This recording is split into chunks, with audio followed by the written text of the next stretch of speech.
বৰপেটা জিলাৰ আঘাৰীৰ এখন ব্যক্তিগত খণ্ডৰ বিদ্যালয় হৈছে এছ.টি. Teresa school. এই বিদ্যালয়খনে ছাত্ৰ ছাত্ৰীক গুণগত শিক্ষাদান কৰি অহাৰ উপৰিও বিজ্ঞানক বেছি গুৰুত্ব প্ৰদান কৰিছে। ইতিমধ্যে ISR ফালৰ পৰা একোটাকৈ বিজ্ঞানাগাৰ এইখন বিদ্যালয়ত নিৰ্মীয়মান অৱস্থাত আছে। তাৰোপৰি মহাকাশ গৱেষণা কি বস্তু তাৰ সম্যক ধাৰণা কণ কণ ছাত্ৰ ছাত্ৰীক দিয়াৰ প্ৰচেষ্টা সময়ে সময়ে চলাই আহিছে। যোৱাবাৰো আইজাক বাৰীৰ দৰে কণমানি বৈজ্ঞানিক মাতি আনি ল'ৰা ছোৱালীৰ মাজত কথোপকথন কৰিব দিয়া হৈছিল। হাউলিৰ পৰা পুৰণ দেউৰীৰ ৰিপৰ্ট, অৰুণোদয় আছাম।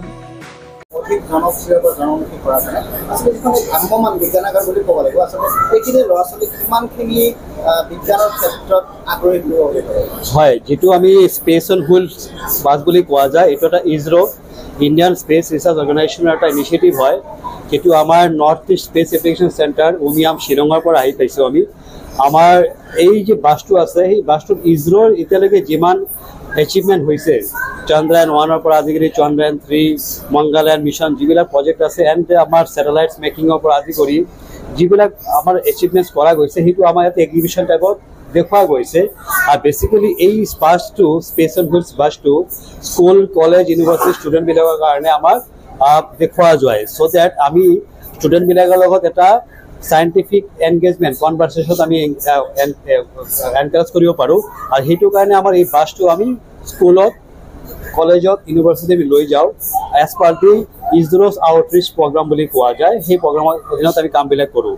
তো আজি যিটো আমি Saint Teresa Howly Saint Teresa English medium স্কুলত আমি আহি পাইছোঁ on request from the chairman of the school.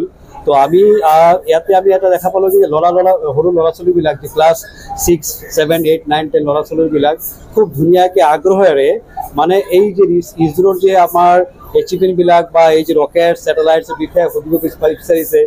খুব ভাল লাগিছে যে ইমান সৰু ল'ৰা ছোৱালীবিলাকে যিটো ধৰক আমাৰ ইছৰ'ৰ বিষয়ে কোনো আগতে গমেই পোৱা নাছিলে, সেই আগ্ৰহটো চাই আমাৰ খুব ভাল লাগিছে। আৰু আমাৰ খুব ভাল লাগিছে যে আমি আমাৰ ইছৰ'ৰ বিষয়ে আমি আমাৰ যে এচিভমেণ্টবিলাক কৰিছে ইছৰ'ৰ চাইণ্টিষ্টবিলাকে বা ইমান আমাৰ যে চন্দ্ৰায়ন 3 ইমান ডাঙৰ এচিভমেণ্ট হৈ গ'ল, এই আমি ধুনীয়াকৈ বহলাই ক'ব পাৰিছোঁ। সেইকাৰণে আমাৰ খুব ভাল লাগিছে।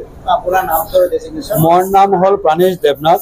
মই হ'ল ষ্টেট ৰিপ্ৰেজেণ্টেটিভ হয় নৰ্থ ইষ্টৰ যিটো স্পেচ টিউটৰ আছে ইছৰ'ৰ, তাৰে মই ষ্টেট ৰিপ্ৰেজেণ্টেটিভ বুলি ক'ব পাৰোঁ পাৰে আপোনালোকে। সেইটো হিচাপে মই এই আউটৰিচ প্ৰগ্ৰামবিলাক আমি কণ্ডাক্ট কৰোঁ।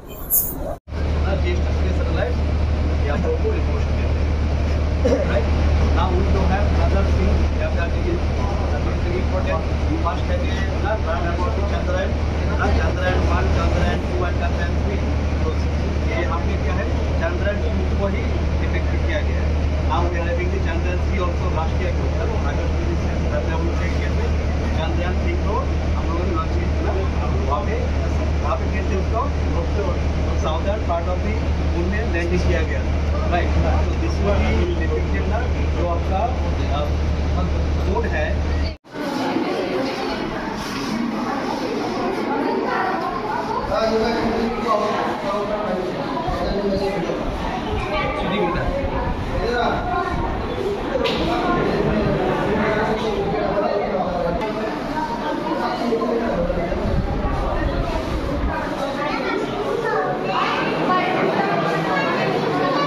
अच्छा काम कर दिया है ये, अच्छा काम